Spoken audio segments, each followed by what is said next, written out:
I feel like I was inspired to write it, but when it's gonna be published is another thing. Well, get it finished. Yeah. And who knows, you might let somebody read it, they might say, wow, this needs to be published.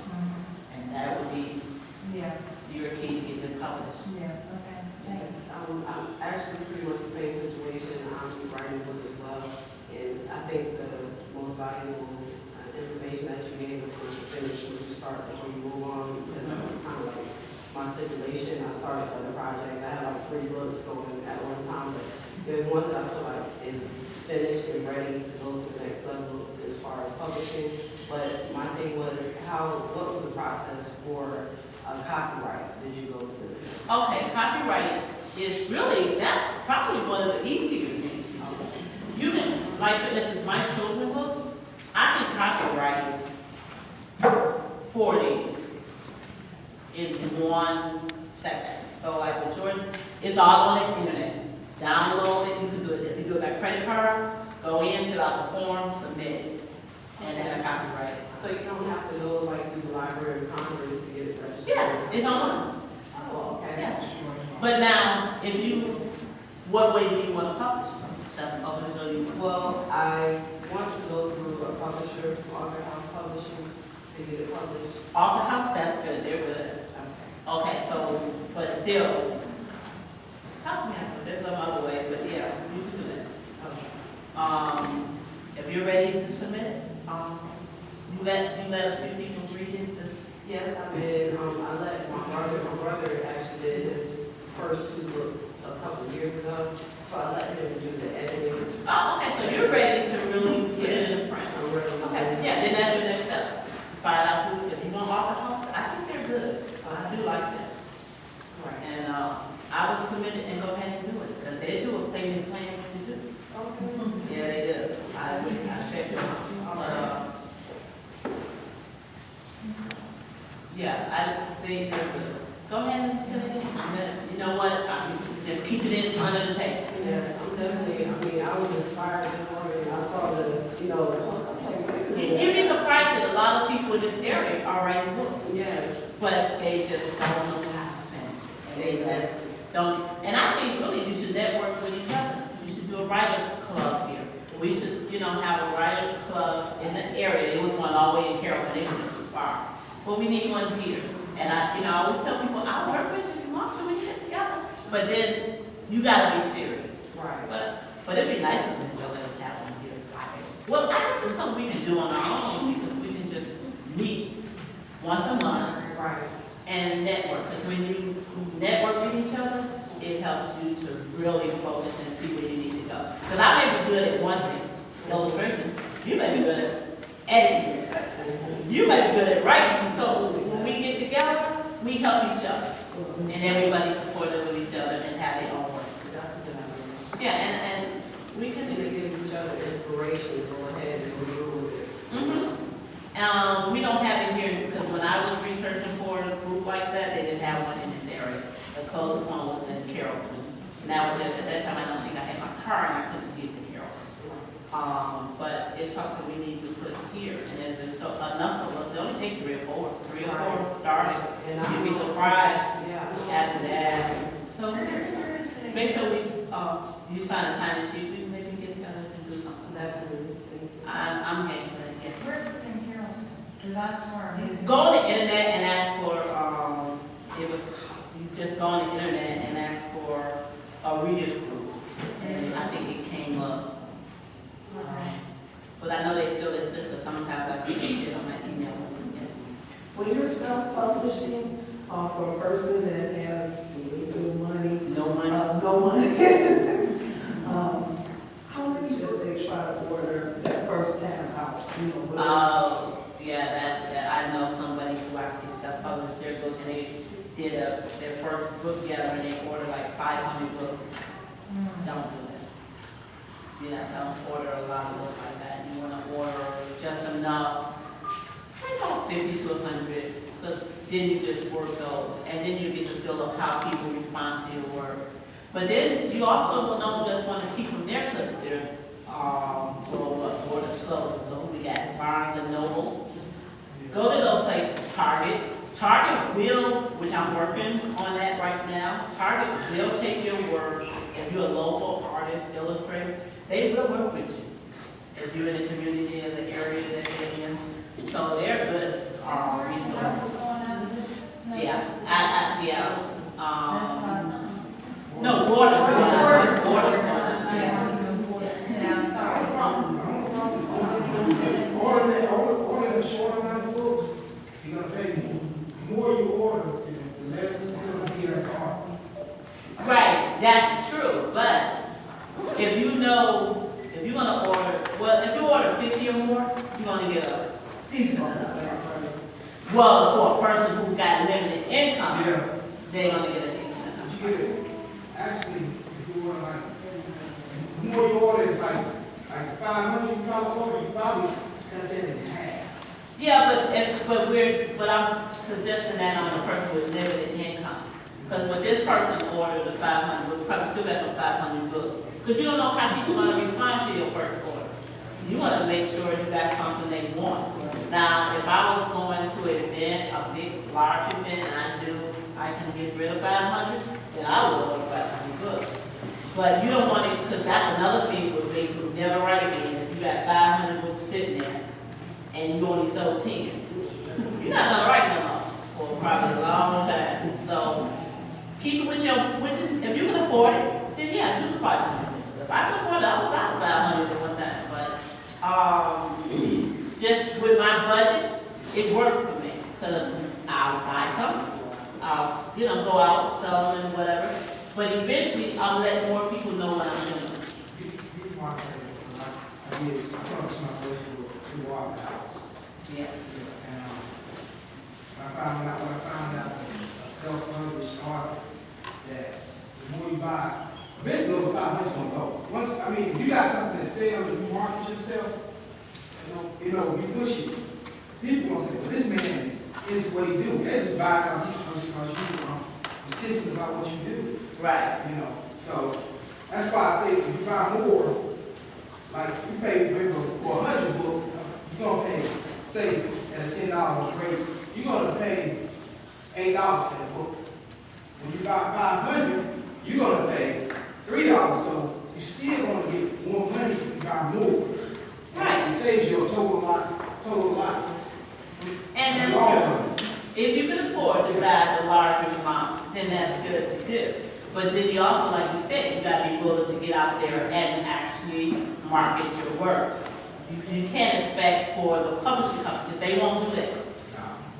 Once they will publish your book, but they will not sell your book. That's really up to you. Unless it's something that people just see it and run, they would do that. But okay.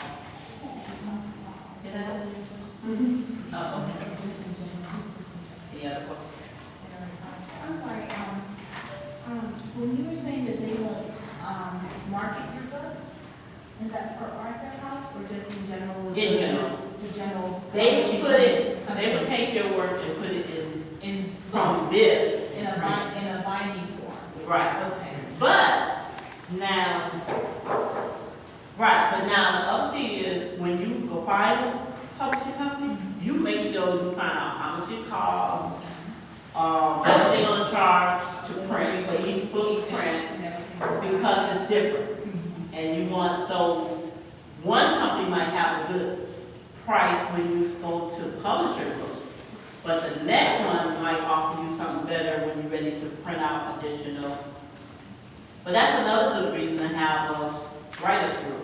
Because there's ways, if you got a writer's group, if you got a really good one, it'll work for the group. But there's other avenues you can go through and help you out a lot. Which I'm working on that now. Yeah, and ebooks are good too. That's a good route too, ebooks. Ebooks is really the way, now, if you got limited resource, I'm telling you, ebooks is the way to go. Let people do that. That's the new wave right now. Right. Most stores are closing and paperback books and hardcover books aren't going to be. And it cut down on your costs. Exactly. Ebooks are really good because they're, No, I was just gonna add to the ebook. I'm right now working on a master's. And I have 2 classes. One of my classes needed 4 books. I didn't find out till last minute. I didn't read the second page of my syllabus. So I had to get three more books for this marketing class. I went on ebook. It was cheaper than buying it used. And I'm enjoying it. I'm enjoying my 3 ebooks. But it's only for a limited amount of time. But if anybody here has been to college, you know your college fees can add up. So it is cheaper and ebook is working great. Matter of fact, I'll leave here, I'm going to read my ebooks. And with my children's books, not only am I gonna put them on ebooks, but I'm gonna put them in animation form. So I've been working on that too. Make them fun for kids to download and to be able to really enjoy what I'm doing. So there's a lot of different areas you can actually go with. But my thing is, say for instance, if you're a person who writes with your artwork, that's another area to go into. Because you don't know how to write the story, but you know how to illustrate the story. You can illustrate a story, because somebody else will come in and see what you did, and like, oh, you just need to write the words to that. So don't think because you don't have the whole package. Do what you do, and then you'll eventually somebody who have the other part of what you need, and it'll put it all together. I was just fortunate that I knew how to do both. Because I didn't even think I could do this. Now, one of the things I will say about my books is that when I started out, I didn't think I could draw this well. You know, I think I could draw, but when I look at this book and just drawing, you gotta make sure everything flows.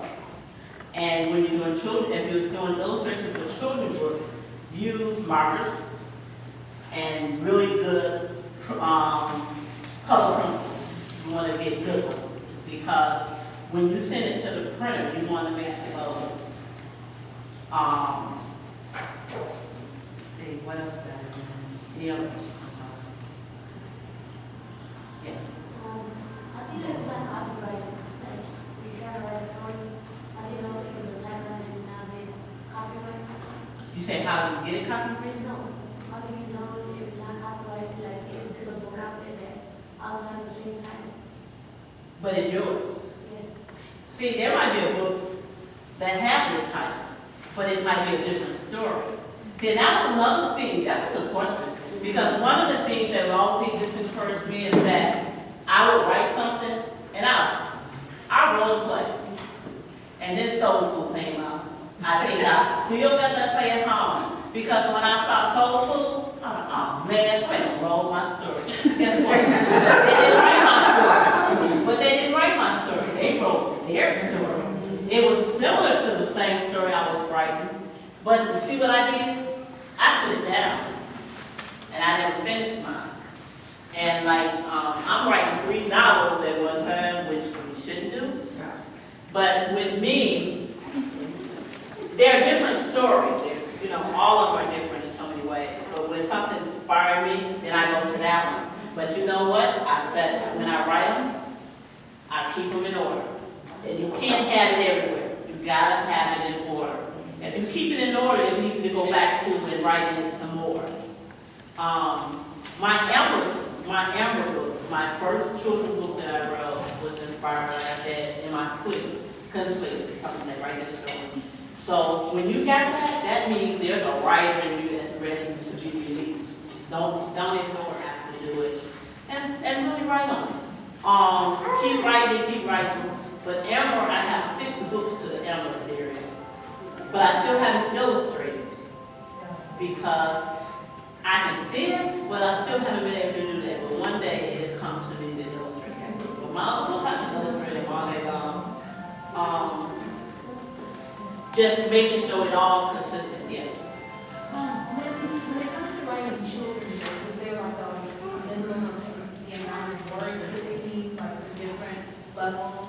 There's like this many words for each, for age group, yeah, for like age groups, is it like this many words, or this many chapters to constitute as a children's book? If you write children's books, like well, there are different levels that I know. There's JE, that's like beginner reading. Then you got JP, the next level, and then you have J, which is just one of them. There's a lot of different ways you can do it. Like some of us, I have something that I have here that I did. I just haven't seen it in my bag. Just to give you an idea of what she was saying when you said 800 words.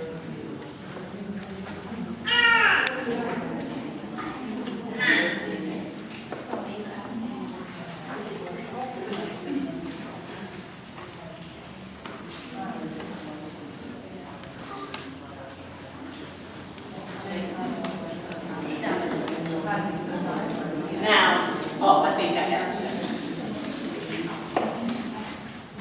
Now, this one, it's probably going to be more on the level of the young lady that was reading that book, A Puppy for Christmas. Oh, wait, I gotta show you that. That's not really the cover, but I gotta show you this. Let me find it. Now, look at that baby. No, actually, she got really curly hair that always curls up. Always wanted a puppy. I told her she get grown, she get a puppy. I don't do puppies. 17, she got a puppy. And I lined up with my first puppy. But the deal is that these stories are in our heads. Think back to the fun time. Anything that makes you smile is a story. And then go with it. Don't think it's not good. Don't think nobody's going to read it. And don't think that somebody else wrote a book just like yours. You write yours. Don't, you know. And I know you do a drawer, because you always got your, you always have a little artwork with you. Yeah. Oh, okay. But I can make a comment. Yeah. For like a children's library, like me, when I'm looking for a book, I look at the illustrations. Normally for a picture book format, it's usually about 32 pages because of kids' attention spans. So you want to use a lot of repetition if you're doing a children's book. If you have certain series in mind, I would stick with concepts like ABCs, numbers are big, because that's where kids are at that particular time, is they want to learn numbers, ABCs, counting. Books that you can sing to your child are very, very popular. If you have a story in your head about 5 little something, whether it's 5 little penguins, 5 little monkeys, that story has been re-released and it sells all the time just like that. Kids like repetition. Those books are books that, like the picture books, like the area that you're in, are good because those books get worn out so much, the libraries have to spend money to keep replacing them, especially if they're really good books. If you're going to write a book, write something with numbers and give it beautiful illustrations. Right. Fun, yeah. I mean, counting stuff like kids play with a ball or counting hats or it's just so many different things when I'm looking at a book and using it with the younger kids. The illustrations are key. If it's counting, it has a good rhythm to it. There's a book called Chicka Chicka Boom Boom. And the reason why that book is so popular is because of the rhythm. It's an alphabet book, and the alphabets are climbing up a tree and they fall down. Kids love that. And then all through the story it says Chicka Chicka Boom Boom. So if you can use that repetition throughout, kids eat that up all the time. Like my book, No Little Greg, No. It's about my grandson. But then Tracy showed me a book the other day, and she said, oh, it's like this other book we got in the library. I've never read that book. But it's similar to the book that I wrote about my grandson. But the one about my grandson came about, because every time I would call their house, my son would always say, No, Greg, No. Yes. The baby's gonna think his name is No when he get older. Yeah. And when they visited me for the first time, he had a little shirt that said, my name is No Greg, No Little Greg, and I thought it was so cute. Yeah. But then I wrote the story. And see, I got a lot of family, so I don't know. But I usually write, and I probably got a story. Recently, I was just sitting somewhere, and I thought about my brother. And I said, you know what, he always was fixing on something. Fixing Doug, that's the name of the story. He don't even know I'm writing that one, but yes, sure. And Tracy might agree with this, kids also like books about animals. Yes. Oh, well, that's so So, like writing about animals, they love them. yeah, that's why I love this one about Miss Julianne. When I did the story time book, I didn't want to do kids, I just wanted to do animals, and just to give you an idea. And see, I set them up like a book. I said, this is the next one I'm working on. They're just my illustrations. You go through. And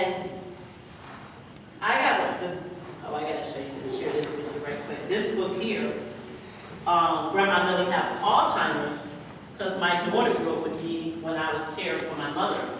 She was coming down with it. There's a card, now, my mother's passed on now, but there's a picture, this picture. If that picture doesn't like my mom looked at me, it's scary to me. And I did not look at a picture of my mother when I was doing this book. Right. All these memories are in my head, and it just bugs me until I get it on paper.